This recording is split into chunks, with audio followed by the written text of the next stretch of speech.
Oi, gente. Sejam bem-vindos. Vou esperar a Raquelzita aqui. Eu chamo ela de vários nomes. Oi, Michele. Raquel já tá entrando aqui pra gente começar nosso bate-papo. Seja bem-vindo, Marcos, Akari. Eu conheço só de nome, mas é famoso, viu? Mayumi tá aqui também. Oi, Raquelzita. Cadê? Pede pra... Tô esperando ela pedir pra entrar. E... Deixa eu ver aqui. Cadê, Raquelzita? O convite não chegou não aqui. Deixa eu ver. Deixa eu convidar ela. Ela já vai entrando pra gente conversar um pouquinho do caminho dela aí. Olá! Oiê, Olá, boa tarde. tudo bem? Tudo bom? E você? Tudo ótimo também. Seja bem-vinda Obrigada. a esse espaço, né? Fico muito feliz de dividir ele com você.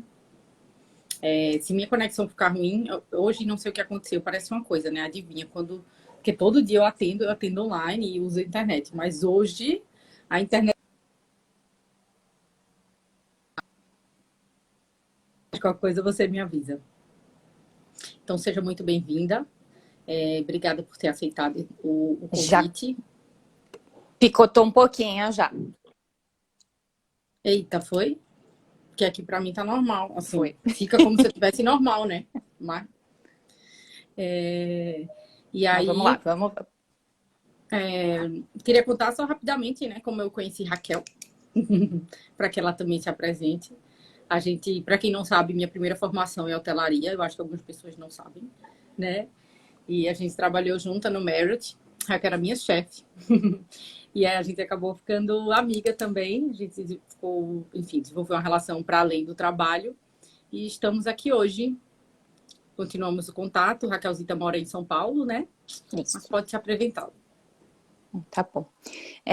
Bom, acho que a gente até falou um pouquinho sobre a apresentação, né? Que foi uma coisa engraçada que a gente começou a refletir, e eu já tinha pensado sobre isso. A gente tem o hábito de se apresentar muito, começando pela profissão que a gente tem, né? Pelo que a gente faz. E Mas no final, assim, quando a gente pensa muito a fundo, será que é assim que eu quero realmente me apresentar? Ou nesse momento que eu não estou atuando tanto no meu lado profissional, é dessa forma que eu vou me apresentar? Eu já fiquei outros momentos da minha vida sem trabalhar poxa, será que é a primeira coisa que eu tenho que falar na hora que eu vou me apresentar? O que que eu faço profissionalmente, né? Aí a gente começou a conversar um pouquinho sobre isso, brincando. E aí a gente decidiu que a gente ia começar me apresentando como amiga, né? Então, sou sua Sim. amiga. E a gente exerce vários outros papéis, né? Também na nossa vida. Eu exerço o papel de amiga, eu exerço o papel de filha, de neta, o meu papel profissional, que é, então, na hotelaria, trabalhando no mundo da hospitalidade.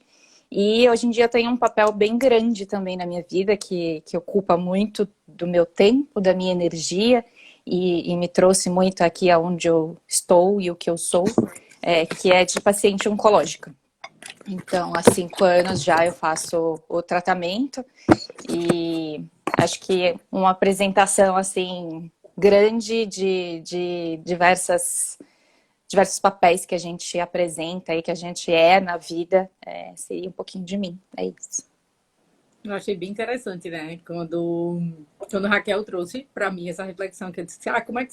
A gente sempre faz isso quando a gente convida alguém para uma live. Eu digo, quando me convidam também, me perguntam, né? Como é que você quer ser apresentada? E a gente sempre vai para essa coisa, a gente vai pro profissional, né? E é engraçado porque, óbvio, para live geralmente é o que você tá para que tem importância para aquele ambiente, para aquele momento, para aquela temática. Mas eu acho bem legal essa reflexão de sim, você é muito mais do que isso, inclusive, né? E às vezes você fica pensando até para como é para as pessoas que nesse momento estão desempregadas, por exemplo, ou que não tem como a pessoa ela fica sem identidade por causa disso. Não, ela é tantas outras coisas, né? Você exerce tantas funções e papéis na vida. E eu achei bem interessante essa reflexão. Inclusive, me lembro quando eu fiquei sem trabalhar num período maior, no início lá do meu tratamento, e aí eu me apresentava como hoteleira, como gerente de atendimento, gerente de recepção, e eu não estava atuando nisso, e aí depois eu tinha que explicar para as pessoas que eu conhecia que eu sou isso, mas eu não estou fazendo isso. E aí chegava um momento que eu também já não sabia se eu queria fazer mais isso. Aí eu falava, como é que eu me apresento assim, se eu nem sei se eu quero continuar nessa profissão, né? No final, óbvio, decidi continuar, amo o que eu faço. Mas é muito louco a gente pensar, né, nisso tudo, né? No momento que você vai se apresentar para alguém que você não conhece, qual a primeira característica que você fala, a primeira coisa que você fala sobre você, né? O que você é, o que você faz, o que você tá sendo agora, né? Falando muito do agora. Então, foi interessante mesmo a gente falar um pouquinho sobre isso. E que é tão mutável, né? Tão impermanente, cargo. É uma coisa super Exatamente. impermanente, né? E a Exatamente. gente escolhe dessa forma. E o que você falou, se a pessoa não está trabalhando, ela vai se apresentar como? Tudo bem que ela tem a formação dela, mas é muito louco, né? A gente se resumir à nossa profissão, sendo que a vida é tão maior do que isso, né? A gente tem a nossa profissão como parte da vida, mas não necessariamente é tudo que a gente é. Tem várias pessoas da minha equipe, estou feliz aqui, ó. Do Reina, é? Todo o pessoal do Muito bom. Reina, né? Todo mundo. Muito bom. E já entrando, assim, né, no assunto, no que a gente se propôs a falar, para que quem não te conhece, né, ou quem até te conhece, mas às vezes eu acho que, enfim, nem entra nesse ponto, porque eu acho que as pessoas têm uma ideia de que é algo desagradável. E eu digo até por mim mesmo, dependendo do que a pessoa tem. Eu acho que a gente sempre tem essa coisa social de ter, a gente fala assim, ficar cheio de dedo, né? Pisando em ovos. O que é que dá para falar, o que não dá para falar com a pessoa? Quando eu vou estar sendo inconveniente, quando não, sabe? E aí eu queria que você falasse um pouco assim do diagnóstico, mas como foi talvez receber isso, né? Como falar assim, quase assim, de certo sobre. Para mim, não é um problema falar sobre isso. Eu acho que realmente cada um leva de uma maneira. Tem gente que não se sente confortável, tem gente que fala mais tranquilamente, tem gente que não gosta de falar, né? Até eu falei recentemente, eu postei recentemente sempre que eu entro num Uber, num táxi aqui, né? Às vezes eu coloco o trajeto hospital ou ida e volta. E eles comentam alguma coisa do hospital, mas eles não sabem seguir, né? Não conseguem seguir o assunto. Uma vez que eu falo que eu sou paciente, que eu estou fazendo tratamento e não sou, não estou indo visitar ninguém e nem sou médica, por exemplo, né? O último me falou assim, então, doutora, eu não sou médica, eu sou paciente mesmo. E assim, eu entendo que é um super tabu para muita gente, né? Mas eu acho que um bom início de conversa nesse sentido seria você perguntar para a pessoa, né? Você quer falar sobre isso? Você se sente confortável de falar sobre isso? Como vai seu tratamento? Você quer falar? Você não quer falar? Então, seria um início, né? Tem gente que vai falar, não quero falar sobre o tema, e tem gente que vai falar, não, tudo bem, eu falo, que seria o meu caso, né? Assim como se eu tivesse contado para qualquer pessoa que eu tenho diabetes, eu tenho lúpus, eu tenho, sei lá, pressão alta. Tá bom, você quer falar sobre isso? Ou você não quer falar sobre isso? Né? Seria bem assim. Mas enfim, contando sobre como foi o diagnóstico, começou tudo em 2015, né? Quando eu estava morando aí em Recife. Cheguei aí, eu me senti um desconforto na mama.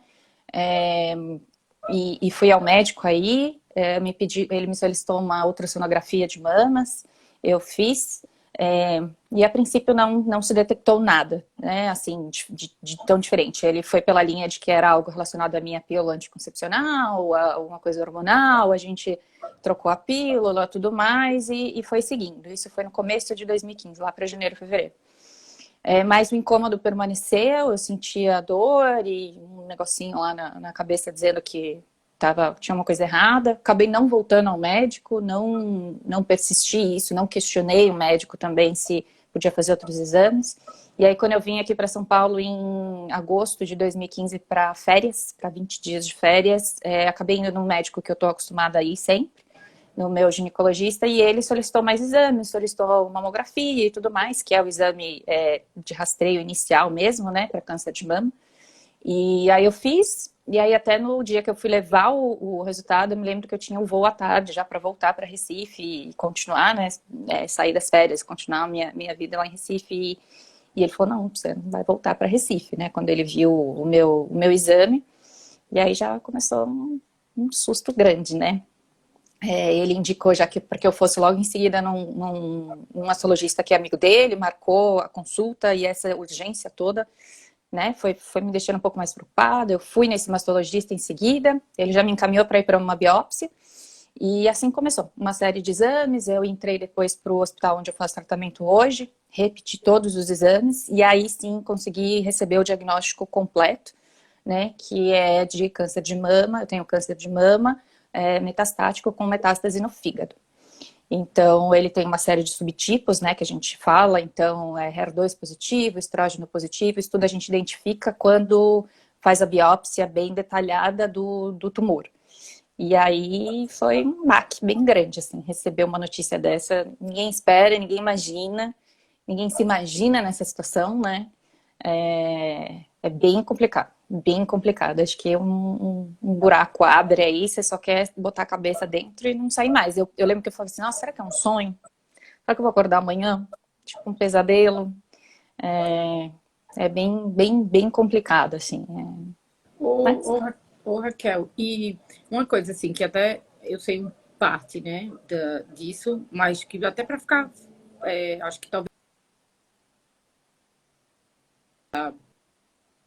Assim, oi? Travou aí, foi? oi, travou um pouquinho. Oi. É,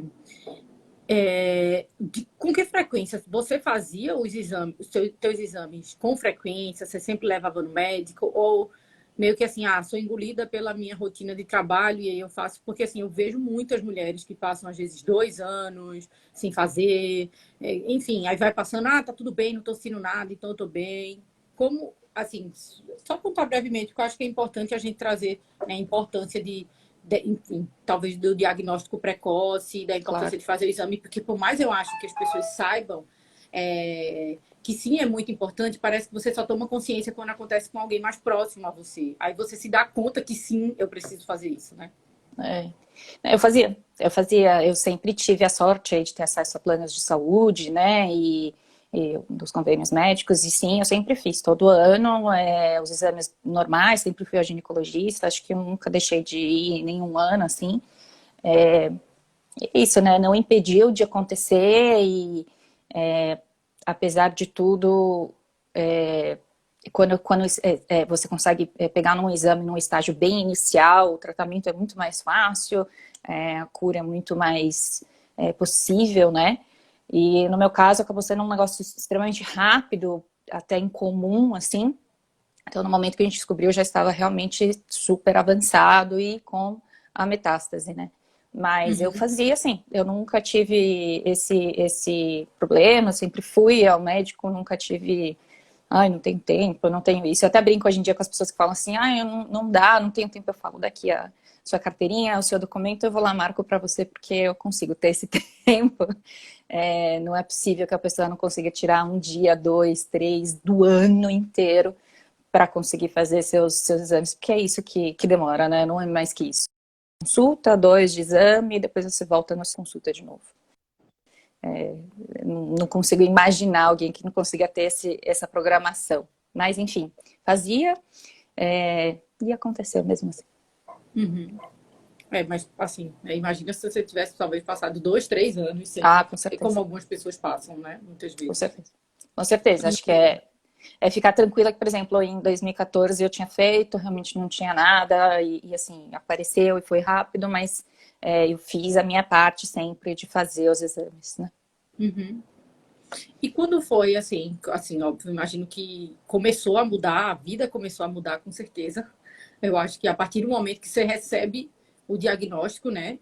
Ou talvez até de não do diagnóstico de fato, mas eu acho que daquela primeira dessa primeira consulta, né, que você não voltou para Recife, a vida começou talvez a mudar daí, que você não voltou das suas férias e você teve que ficar em São Paulo. Mas com relação à tua vida prática mesmo, né?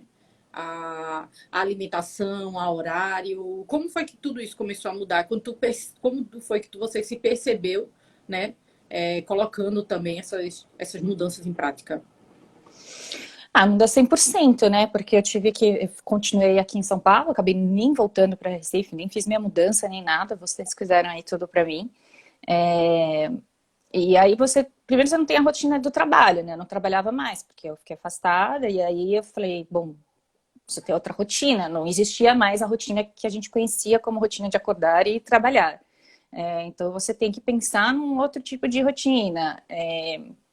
E acaba acontecendo, eu lembro que assim, eu não conseguia visualizar, né, que iam ser meus dias, a minha semana, o meu mês. Aí eu lembro que eu imprimi um calendário bem grande, assim, uma folha com os dias do mês, e eu coloquei os compromissos de hospital para eu entender e enxergar o que ia ser a minha rotina nova, a minha vida nova.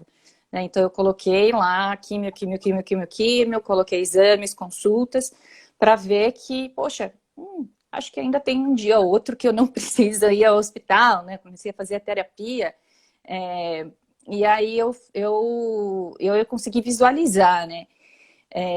Logo no primeiro dia também da químio, você recebe milhares de visitas lá na salinha onde eu estava, tomando a químio, incluindo psiquiatra, nutricionista, que começam a te dar uma série de instruções do que você tem que fazer a partir de agora, porque o seu corpo vai ficar um pouco mais fragilizado por conta da químio, então tudo que você deve comer, tudo que você deve evitar de comer, que você não pode comer, porque são alimentos que podem te trazer mais riscos de infecção, uma vez que o seu corpo está mais fraco. Então, mamãe aí, a gente ganha um livrinho, ganhei um livrinho, minha mãe aí foi a responsável por cuidar da parte de alimentação toda, para me ajudar nesse momento, mas muda tudo. Você tem que virar uma chave, literalmente, falar, bom, agora tenho que deixar de ser isso e isso, e me focar no meu novo momento, que é o meu momento de paciente, para isso acabar, passar rápido e eu tentar voltando a algumas outras rotinas, né? Uhum. Mas eu consegui, por exemplo, logo de início eu vi que dava para eu fazer alguma coisa à parte disso. Por exemplo, eu voltei meu curso de espanhol, que foi uma coisa que me preencheu um pouquinho naquele momento. Não eram 3 vezes na semana, mas eram poucas horas. Então eu falei, bom, é uma atividade que me dava me deixava esparecer um pouco. Eu sempre gostei do idioma, já tinha começado várias vezes e parado o curso. E aí eu voltei, então eu consegui encaixar isso daí para ter uma rotininha de 3 vezes na semana sair também, senão você fica tipo muito em casa, né, meio ruim. E também era uma coisa que se eu não fosse, tudo bem, né? Não era um compromisso assim de tipo, se você não for, vai acontecer alguma coisa, tem gente dependendo de você. Se eu não fosse, tudo bem também, hoje eu não tô legal, não fui, fiquei uma semana Uhum. internada, faltei, tá tudo bem. Mas você tem que redesenhar mesmo a sua rotina, a sua vida, a sua alimentação, tudo, tudo, tudo, tudo, tudo. O que você E não quando, gostava de comer, você tem que começar a comer. e quando foi que o mindfulness entrou, assim, na tua vida? Nessa história? Se foi através de tratamento, ou se não teve nada a ver também? Eu acho que eu lia um pouco sobre o conceito, eu tinha noção, eu tinha ideia, e eu acho que foi entrando meio que sem eu ter conectado tudo isso ao conceito, né? Eu acho que Uhum. depois de um bom tempo eu lendo, eu falava, nossa, acho que eu tento aplicar isso no meu dia a dia. Faz todo sentido com o que eu vivo, né? Que era uma coisa meio realmente tentando viver o agora, o hoje, porque se você ficasse pensando, enquanto você está tomando um remédio, se você fica já pensando, poxa, será que eu vou ter reação? O que será que eu vou sentir? Como que será que vai ser? Não sei o que, você fica maluco. Então eu falava, bom, agora eu vou só tomar o remédio. Deixa o remédio correr aí, o tempo que ele tem que correr. Depois, na hora que se começar a acontecer alguma coisa, eu sentir alguma coisa, eu vou pensando nisso. Não adianta você sair de uma químio também, eu lembro assim, de sair de uma químio, você já começar a pensar na outra. Bom, eu tenho 21 dias de intervalo, o que eu vou fazer nesses meus 21 dias? O que eu quero fazer amanhã? Amanhã acho que vou acordar, se eu acordar disposta, legal, vou para o espanhol, vou talvez visitar alguém, tomar um chá da tarde, tomava chá da tarde com as amigas. Falava, olha o que eu consegui, a proeza que eu consegui. Tomar chá da tarde com as amigas. Aí no outro dia eu já não estava tão legal, não acordava tão disposta. Hoje eu vou ficar em casa. né? Então é literalmente o viver o agora, você tentar se centrar aí, que é extremamente difícil, óbvio, né? Uhum. Mas era isso. E aí quando ia ter exame, você fica extremamente ansiosa por fazer o exame e até sair o resultado e você vê se o remédio está dando certo ou não, também é um outro super difícil aí, mas é você também tentar ir um dia de cada vez, falar, bom, a consulta é só daqui 5 dias, não adianta eu sofrer agora, porque eu não sei agora o resultado do exame, eu só vou saber daqui 5 dias durante a consulta, né? Então é você tentar trazer tudo para o que você pode pro agora, né? Eu lembro de uma situação também que eu ia fazer, acho que uma biópsia do fígado, e eu tava muito nervosa, assim, muito medo. E aí você, naquele momento era, sei lá, eu tenho uma formação, eu tenho uma base assim, católica e tudo mais, então você conseguir se tranquilizar, rezar um pouco, te traz um pouco mais pro agora, né, para você ficar um pouco mais tranquila agora, e porque o procedimento vai ser daqui a pouco, vai ser daqui 1 hora, vai ser daqui 2. Neste momento, não tem ninguém espetando uma agulha em mim, eu não tô sentindo nenhuma dor.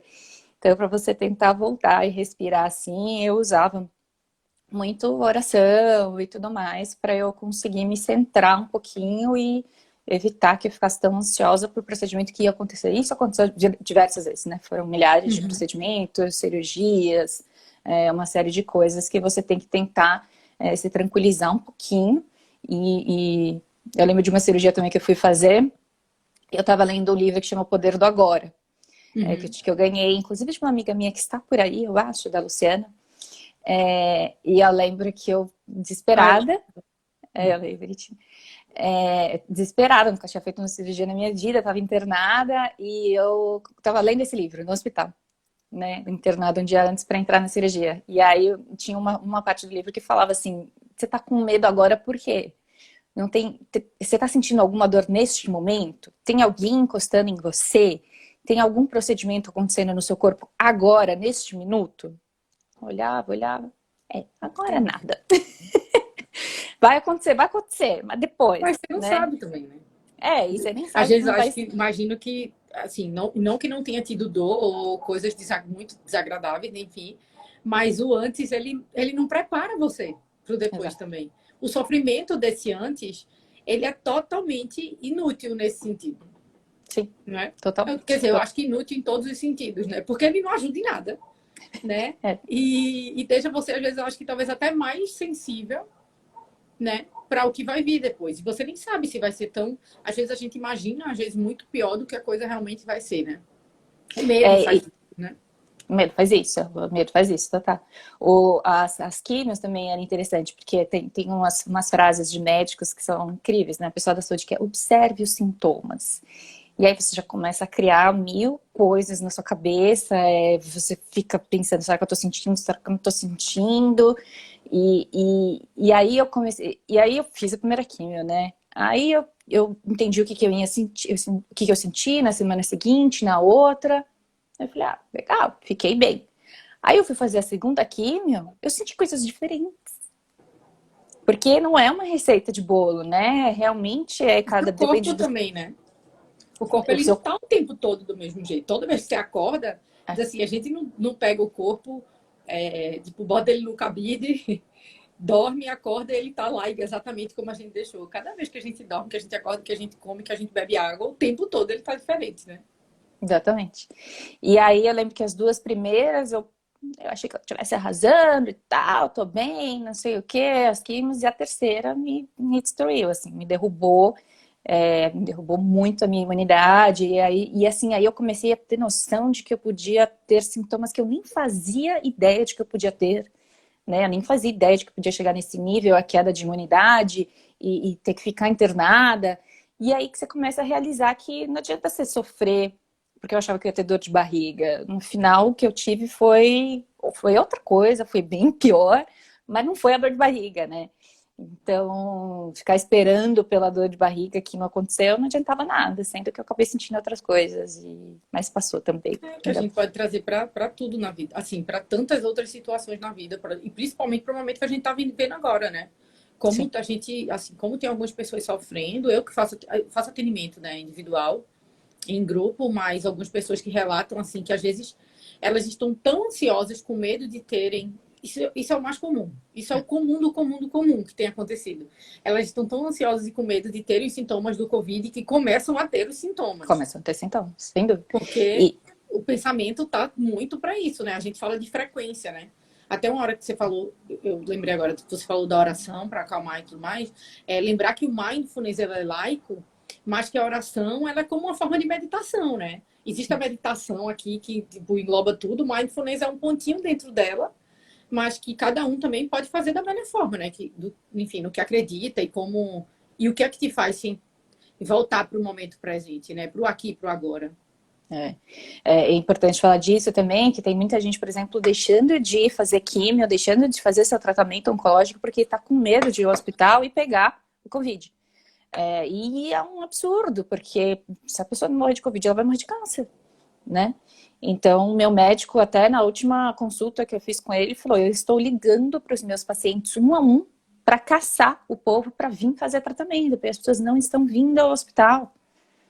Depois que passar o Covid, vai ter um boom gigante de gente que está tendo complicações dos seus tratamentos oncológicos e diversos outros tratamentos, porque não foram ao hospital imaginando um futuro possível de pegar o Covid, assim, sabe? Então é muito louco isso. Acho que o principal que a gente está vivendo agora, o que eu estou vivendo agora e uma série de outros pacientes, eu preciso me tratar, eu preciso cuidar do câncer. Essa é a importância. Se eu vou pegar Covid ou não, não sei. Peguei. Passou, senti Eu ia dizer nada, isso. E ainda pegou, né? ainda peguei. Mas não senti nada, né? Assim, fora os sintomas psicológicos, mas no final não tive sintoma qualquer. Mas eu não posso, eu jamais pensei em deixar de fazer a minha quimioterapia, porque para mim não era concebível eu não ir me tratar com medo de outra coisa, que eu não sei nem se ia acontecer. Sim. E a gente pode falar, inclusive, de tratamento de tantas outras, né? Como acho Sim. que a gente vê que existem aí, você vê os psiquiatras falando, né, das ondas. Ai, meu Deus, virou aqui do nada. É, é, dos psiquiatras têm falado onda 1, onda 2, onda 3, e a onda 2 é essas complicações das pessoas com outras doenças, né? Que às vezes nem pegaram, nem foi ter complicação nenhuma por causa do Covid, mas que de alguma forma deixaram de lado um pouco do seu tratamento, não só do tratamento medicamentoso em si, mas do tratamento da sua saúde, da qualidade de vida diária, né?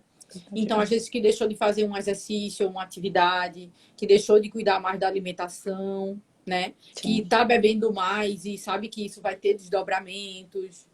Então, a pessoa que nesse momento, por causa do medo, né? Eu queria até falar, assim, né? Que você falasse um pouco da alimentação em si, de como foi nesse processo, como tem sido, talvez como a importância dela e do que mudou, assim, para você. Sim. Como eu falei no início, eu tive a visita, né, de uma nutricionista no momento que eu estava fazendo a primeira quimioterapia para dar as primeiras instruções, mas nesse ponto eu acho que foi falho, assim, no hospital que eu faço tratamento e no conjunto como um todo, né?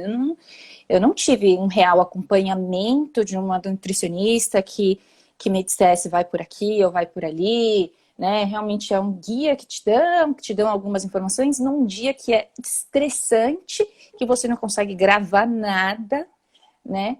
É super difícil, super delicado e aí depois eu nunca tinha ido de novo na nutricionista. Eu fui, acho que esse ano, numa consulta porque eu quis, né?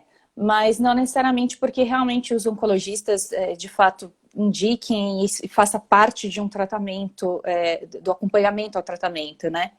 Então, eu acho que nesse momento ainda tem grandes oportunidades, né, de fazer mais acompanhamento da nutrição junto com o tratamento oncológico, porque é muito importante, né? E, e tem que pensar em vários aspectos, né? Porque algumas coisas eu era indicada para comer porque é bom, porque aumenta a imunidade, outras coisas eu não posso comer porque diminui, porque é risco, porque a imunidade está baixa. Mas ao mesmo tempo tem muitos medicamentos, por exemplo, que soltam, prendem o intestino E aí também você tem que pensar nisso, né? Então tá, eu vou comer porque é bom para a imunidade, mas tá sendo ruim para o intestino. É uma tentativa, é um jogo de mil cabeças aí para você tentar encaixar os alimentos da melhor forma possível para tentar manter tudo em equilíbrio, né? Eu fui... eu não faço nenhuma dieta restritiva, super restritiva, né? Eu decidi por mim que eu ia continuar comendo de tudo e tentar entender qual protocolo de tratamento eu tô, que se tem uma coisinha ou outra que dá para ser adequada, né? Porque tem muito estudo, muita coisa que acabam me passando e tudo mais em relação à alimentação, de tipo, coma só isso, ou não coma aquilo, que eu acho muito drástico e eu optei por não seguir esses caminhos, assim, né? Uhum. Meu médico também nunca indicou, tipo, pare total de comer carne, pare de comer isso, ou só coma aquilo. Eu nunca fui indicada nesse momento, nesse sentido. Mas é uma mágica aí difícil de se fazer mesmo, porque cada medicamento traz uma coisa para o organismo. E aí eu mudei já diversas vezes de medicamento, né? Já fiz 9 protocolos de tratamento, quase, acho que eu tô no 9º agora. Então você tem que ir descobrindo o que esse medicamento vai te trazer, o que você pode comer para deixar o seu corpo mais tranquilo com esse medicamento. Até a nossa história engraçada do fim do ano, né? Que eu tinha começado a tomar um remédio em dezembro, ainda estava entendendo o que ele ia me trazer e sabia que um dos pontos principais era soltar o intestino, né? E aí mais relaxante, né?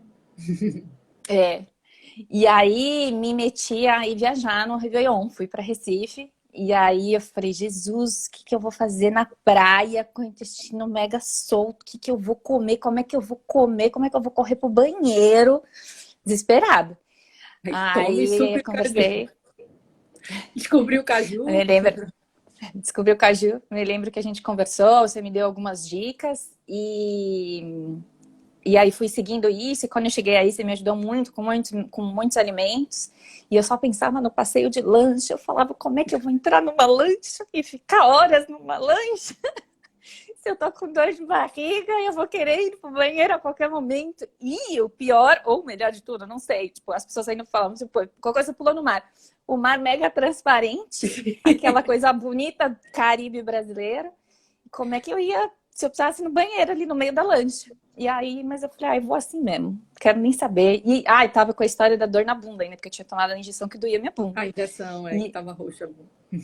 E a lancha quicava no passeio e a dor na bunda lá. Mas eu falava, bom, melhor eu estar com dor na bunda, dor de barriga aqui em Recife, feliz da vida, no Réveillon, do que eu estar em casa sem fazer nada, e eu sozinha, né? E aí a gente conseguiu, juntas, aliás, muito obrigada, ter aí 4, 5 dias um pouco mais tranquilos, tomando muito suco de caju, sem comer saladas, sem comer coisas com muita casca. E a gente foi se adequando, né? Comendo umas bolachinhas de maisena aqui, ali, mais massa, né? Muita banana, que não esteja muito madura. Então aí a gente conseguiu driblar e ser feliz, assim. Tipo, passei uns perrengues, passei, mas dei risada, né? Dei risada e consegui me divertir, que eu acho que é o importante, né, também. Não adiantava eu não ter ido com medo do que eu ia sentir ou do que ia acontecer. Eu fui e a gente conseguiu se divertir e adequar um pouco a alimentação, nesse sentido, óbvio. Fui pra praia, a gente não comi nada na praia, né? Tava louca lá pra tomar um caldinho de feijão, comer um queijinho com alho na praia, mas eu falei, bom, acho que nesse momento eu posso dar uma segurada nisso aí, porque não vai ser tão bacana. É interessante trazer também, né, como você fala, a dificuldade que é, porque cada protocolo, para algumas pessoas, né, que não sabem, assim, se funciona, se não funciona, é um conjunto de medicação, né, que cada medicação ela tem uma reação diferente no corpo. E o quanto é importante você ter um profissional, se você tivesse tido talvez desde o começo, né, mas enfim, agora que você perceber como cada medicação interage com o seu organismo, o que é que ele causa, né? E como você pode ajudar. Então, realmente, eu acho que você sozinha se dá conta do que... Porque você não vai ter o conhecimento do efeito de cada alimento também. e da Exato. interação desse alimento com o medicamento, né? A importância do nutricionista nesse momento também. Eu acho que em muitas patologias, na verdade, é, fica muito de lado o papel do nutricionista. E quando a gente está estudando, assim, como é importante, por exemplo, no diabético, ele vai no endócrino, sabe? E endócrino ele não estudou comida.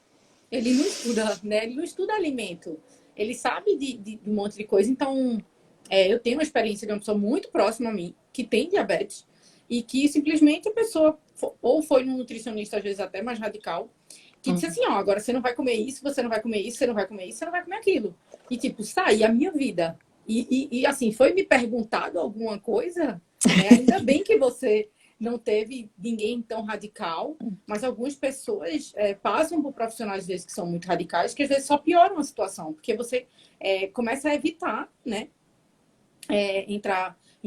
Assim, entrar em contato, às vezes, com esses profissionais, até te afasta do próprio cuidado, né?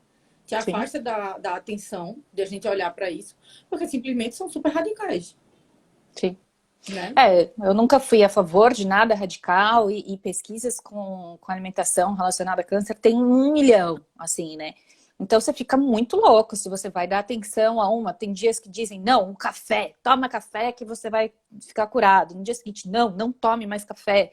É muito louco, assim, né? Se você vai seguir essas dietas malucas que acabam saindo, você fica louco, você perde a sua vida realmente e às vezes não é isso que seu corpo precisa, né? Não adianta. E é engraçado porque além do efeito clássico que às vezes o remédio dá, também tem como o seu corpo vai reagir, né?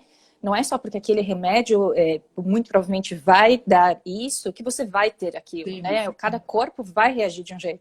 Então, é realmente você ter uma consciência corporal muito grande, né? De o que você está se alimentando e o que você está sentindo. E aí você ir testando um negocinho aqui, outro ali, para ir se adequando e conseguir viver, né? Que é bom. uhum.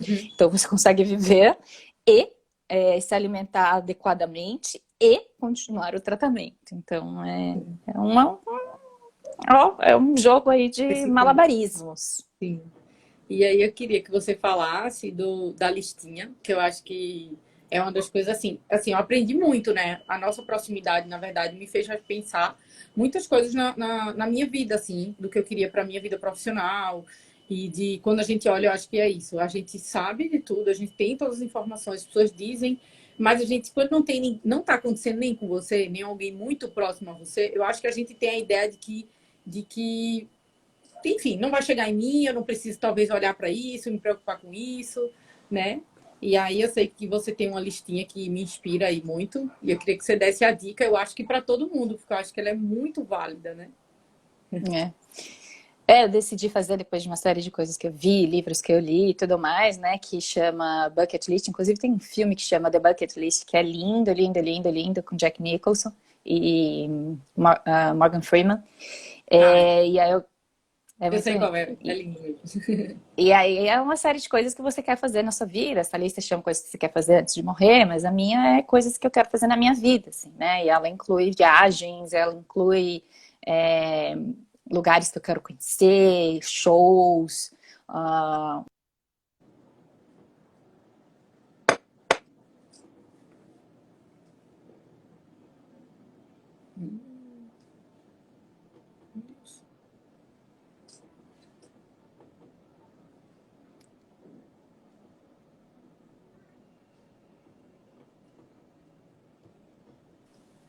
Oi? Eita, oi, Voltei. voltou. Voltou.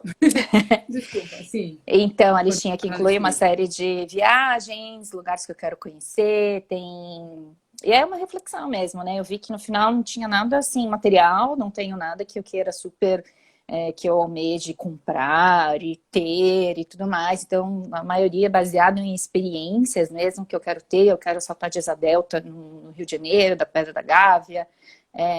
Quero viajar para uma série de lugares ainda que eu não conheço.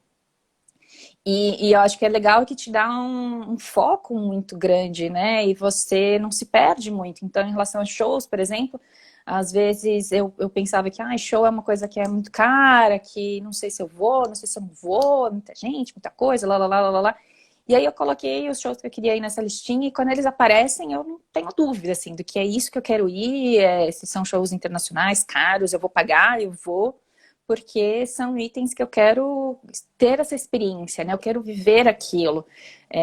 E aí não me perde, assim, apareceu esse show, será que eu vou? Não vou? Não, não vou. Não tá na minha lista, não vou. Algum outro eu incluo, assim, de última hora, mas a maioria deles não. Viagens também, né? Se alguém vira e fala para mim, ai, vamos viajar agora para um lugar X, pro Peru. Eu falo, olha, o Peru deve ser lindo, mas eu acho que eu não quero ir agora. Não quero investir a minha energia, meu tempo, meu dinheiro num lugar que eu não tenho tanto sonho de conhecer. Eu vou Uhum. gastar, eu vou segurar um pouquinho esse tempo, essa energia, esse dinheiro, porque daqui 10 meses eu quero ir para Portugal, que é um lugar um dos lugares da minha lista que eu quero conhecer. Eu quero ir para Arraial do Cabo, no Rio de Janeiro. Então, realmente tem um foco aí e você consegue guiar. E quando você consegue realizar as coisas, eu brinco que quando eu dou check, assim, né, que eu dou não resolvido, né, mas conquistado, né, é muito gostoso, assim, é uma Uhum. sensação maravilhosa de, poxa, eu tô realmente conseguindo concluir tudo que eu gosto, que eu quero, que me faz feliz, é isso que me traz muita alegria, assim, né, Uhum. é muito gostoso. É o que eu acho interessante, na verdade, da lista, né? Que aí foi uma conversa nossa também, é que a gente vive com essa ideia de que a gente é eterno, né? Então a gente É, sempre deixa muita coisa para depois, dos nossos sonhos da vida, do que a gente almeja, enfim. E aí eu percebo assim que quando a gente, assim, a lista traz esse foco, mas porque a gente, poxa, eu não sei até quando eu vou estar nesse mundo, até quando eu vou viver isso aqui, né? Então, às vezes as pessoas têm ideia, não gostam de falar sobre isso, porque acham uma coisa muito mórbida e tal, mas a única certeza que a gente tem quando a gente nasce é que um dia a gente vai morrer, né? E exato. que essa vida ela vai acabar em algum momento. Pode ser daqui a 5, a 10, a 20, a 30, a 40, a 50 anos, enfim, não sei. E a gente, eu acho que para a vida é muito importante a gente ter esse foco e entender quais são as nossas prioridades. Até para que a gente também não se desgaste, né? E não sofra, sei lá, talvez de estresse, ansiedade por coisas que não são tão importantes assim. Principalmente, por exemplo, eu vejo isso agora nesse momento que a gente está vivendo, né? Talvez você ficou, às vezes a pessoa sofreu muito para uma coisa que nem aconteceu, porque acabou, esse Covid está aí, todo mundo teve que ficar dentro de casa. E aí, na hora que você olha para isso, você diz assim: o que é que realmente importa? Pô, o que, Sim, que importa é que eu tô com saúde, é ter saúde, saúde número um. Porque se alguém te perguntar o que sei lá, se botar uma prioridade, tem até uns estudos que mostram assim, sabe? O que é mais importante na sua vida? Todo mundo não bota saúde, porque é como se eu entendesse que a saúde eu já vou ter, né? sim, Mas o que é que eu estou, né? O que é que eu estou fazendo para manter essa saúde? Como é que eu saúde. estou lidando para ter saúde? Então, às vezes, você já assume que vai ter saúde, mas você não está, por exemplo, se alimentando da melhor forma que você poderia, movimentando o seu corpo. Lembrando que saúde a gente fala muito de corpo, mas psicológico também. Então, o que é que te dá prazer, né? O que é que te faz ter vontade de continuar vivendo, de ter essa vontade de vida mesmo, de ver o mundo, né? De conquistas, do que seja. Para que a gente também não vá se esquecendo também de quem a gente é, dos nossos valores principais, né? Sim, E aí, acho que sim, nesse momento a gente viu muito que, pô, a família, quem você ama, você quer só que esteja todo mundo bem, que você tá bem e que o resto a gente vai correndo atrás, que outras coisas dá para realizar, né? Que a gente vai sim. vendo. E acho que essa listinha dá um foco. Assim, foi bem inspiradora para mim também, porque eu comecei a falar, poxa, eu queria tanto ir para o meu primeiro lugar, assim, destino que eu queria ir, eu ficava tipo, não vou porque é caro. Era a Fernando Noronha, né? E aqui do lado, se você for pensar, todo mundo, assim, a pessoa tem que vir para Recife para ir para Noronha, né? Eu já estou em É, Recife, eu tenho uma passagem a exato. menos. E aí eu ficava, mas é caro, eu vou depois, é aqui do lado. Aí daqui a pouco, no outro ano, aí eu às vezes nem fazia outra viagem, ou acabava gastando dinheiro de outra forma, e aí eu não ia de novo. Eu falei, putz, Noronha tá aqui do lado. Assim, eu comecei meu ano passado dizendo, eu vou para Noronha esse ano, aconteça o que acontecer. E aí fui, né? Realizei. Agora o meu próximo destino Boa. é a Tailândia. Quem me acompanha tá Uhum. vendo que eu tô super focada. Aí eu digo, se eu vou para outro destino que não é o que eu quero ir, a Tailândia, que é onde eu vou gastar dinheiro, eu vou gastar meu tempo, não dá para tirar férias assim. Eu não sou essa pessoa que tem essa vida de, vou tirar 20 dias agora, depois mais 20 dias depois e 30 ali. Então, para você ter foco na vida também, dá mais importância ao que você realmente, né, quer, enfim, deseja. Sim, é um pouco da consciência da finitude, assim, né? Que é você acorda hoje, mas amanhã você não sabe se você vai acordar ou não. Então, se eu tenho oportunidade e saúde para fazer isso hoje, eu vou fazer hoje, porque amanhã a gente não sabe se a gente vai fazer ou não, né? Não só eu, mas todo mundo. Eu não Sim. sei se semana que vem vai dar para fazer. E aí quem deixou aí um monte de plano para fazer depois chegou a quarentena e não deu para fazer, todo mundo tem que ficar dentro de casa, né? Então, é muito disso, assim, a gente tem que lembrar todo dia disso, que se a gente não acorda, não dá pra fazer. Se a gente acorda sem saúde, não dá pra fazer, não. Uhum. E é engraçado porque quanto a gente pode trazer, né, de mindfulness para essas... Ah, Carlão aí falando, meninas. Oi, Neti. Então, acho que quanto a gente pode trazer, né, da gente aproveitar o aqui e o agora, que é o que a gente tem. O passado foi, o amanhã a gente não sabe como vai ser. E do quanto a gente pode olhar para o aqui e para o agora, o que é que eu posso fazer de melhor com o que eu tenho disponível agora, nesse momento. Sim. Né? E a história do que eu posso fazer agora para cuidar da minha saúde, assim, né? Eu todo dia penso nisso, se eu vou dormir com minha consciência mais tranquila, o que eu posso fazer, o que está na minha mão no dia de hoje para eu ser uma pessoa saudável. Eu posso acordar, me alimentar bem, fazer exercício, fazer o meu pilates online, fazer minha yoga, fazer alongamento, tomar meu remédio na hora certa. Ponto. É isso que está na minha mão, é o que eu posso fazer no dia de hoje. E aí eu vou, lógico, me alimentar de coisas, terapia online também, posso me alimentar de coisas legais, falar com pessoas que eu gosto, eu posso ler coisas que eu gosto, ver séries, fazer treinamentos online. Pronto, e eu vou dormir com a minha consciência tranquila de que o que eu podia fazer por mim, pelo meu corpo, pela minha saúde como um todo, eu fiz. Autocuidado, assim, né? Super autocuidado. Total, total. É muito legal. E eu acho que de quanto talvez você tenha mudado, né? Quando você muda, quando talvez assim, o diagnóstico te trouxe também essa consciência, né? Com certeza. Consciência total de. Nunca fui uma pessoa assim, desleixada, de não me cuidar e tal, mas eu acho que traz muito mais consciência e aí você fala, nossa, o que eu tô fazendo comigo mesma, né? Com o meu corpo, com a minha cabeça, com o meu tempo, com o meu dia. Autoinvestimento, eu falo esse tipo de coisas que eu não vou parar de pagar nunca. É o meu top um da minha lista do que eu gasto no meu salário. É terapia, é pilates, é tudo que é o cuidado realmente voltado a mim, assim, é guardar para viagem. É isso que eu preciso, que eu quero, que eu vou fazer, que eu gosto de fazer. E é legal você trazer isso do corpo, né?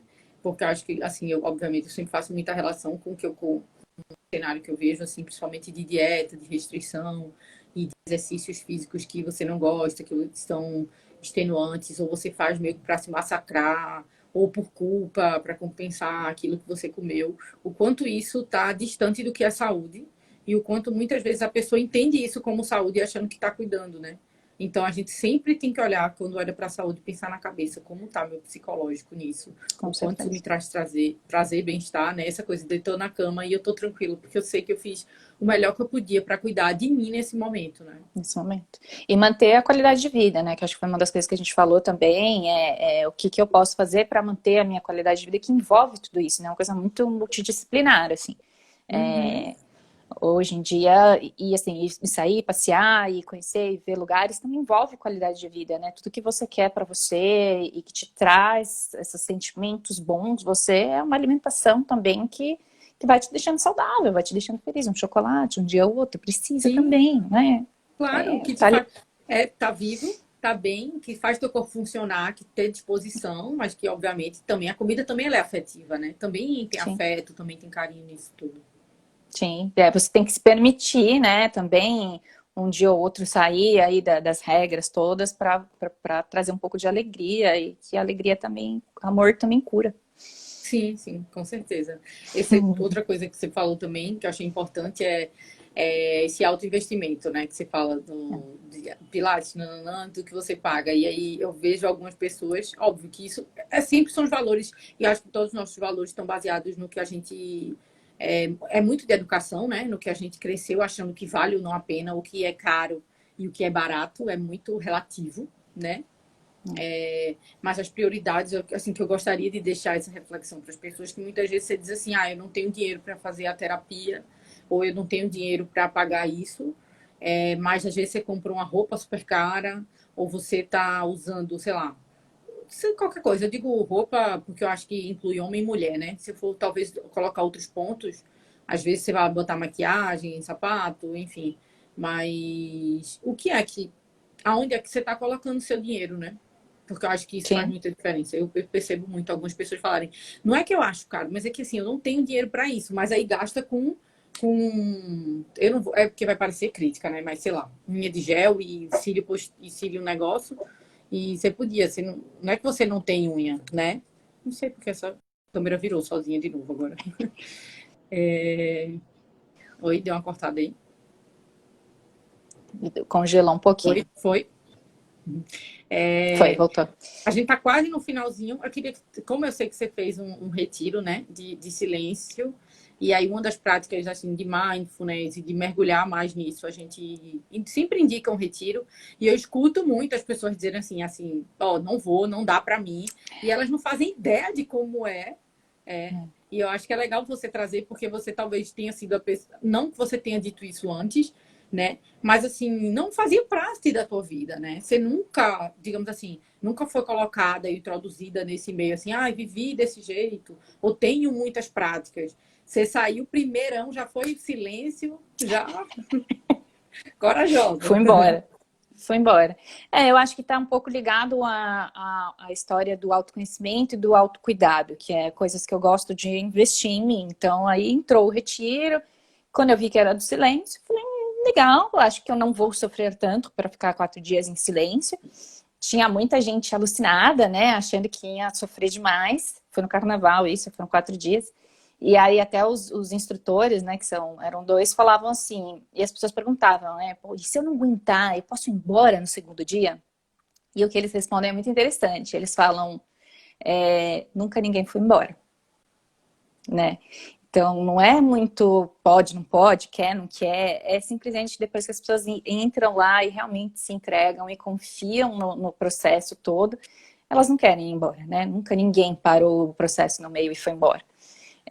Tem vários estilos, né? O que eu fui, ele chamava Travessia, era muito legal, era um nome já muito, muito marcante. Era um retiro de meditação, silêncio e cura interior, que eles chamavam, né?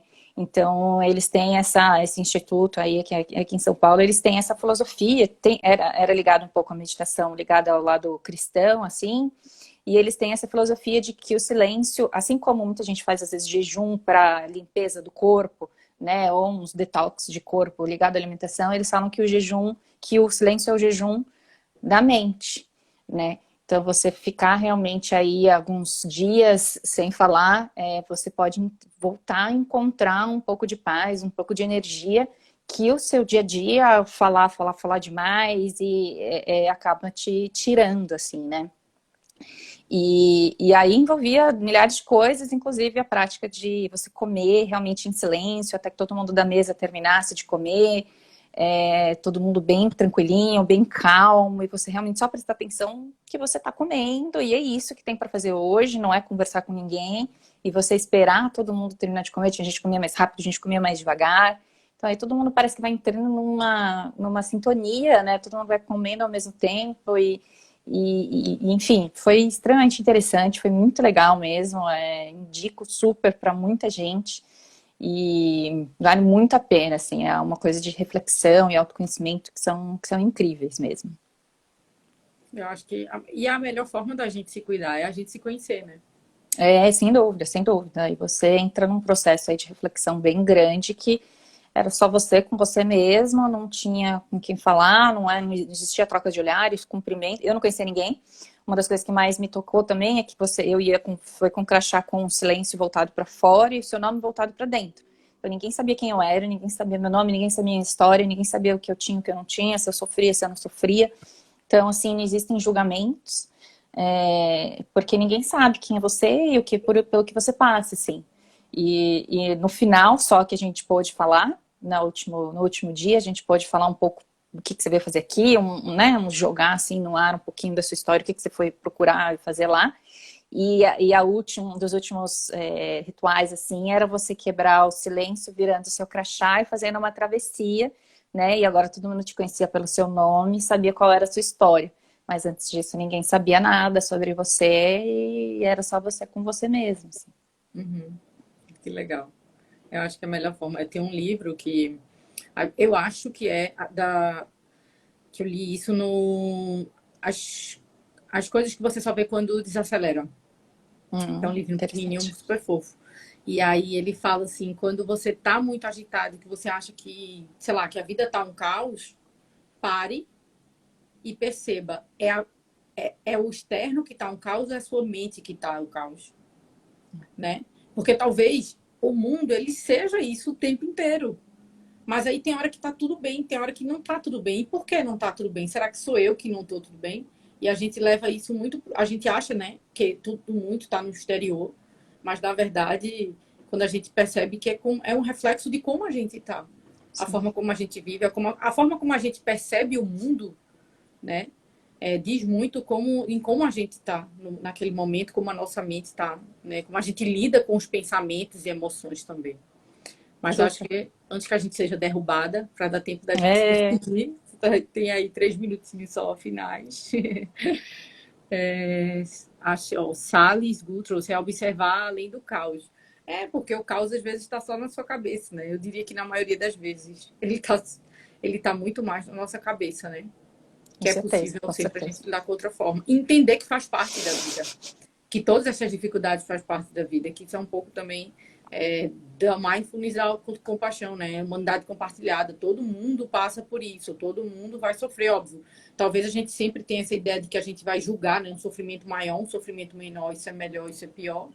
Mas o sofrimento, ele faz parte da vida. Sentir medo também faz parte. E eu não preciso fazer nada para reagir a isso. Eu posso acolher isso e cuidar disso. Me cuidando, principalmente, né? Com certeza. Claudete, aqui está. Obrigada pela... Claudete, linda.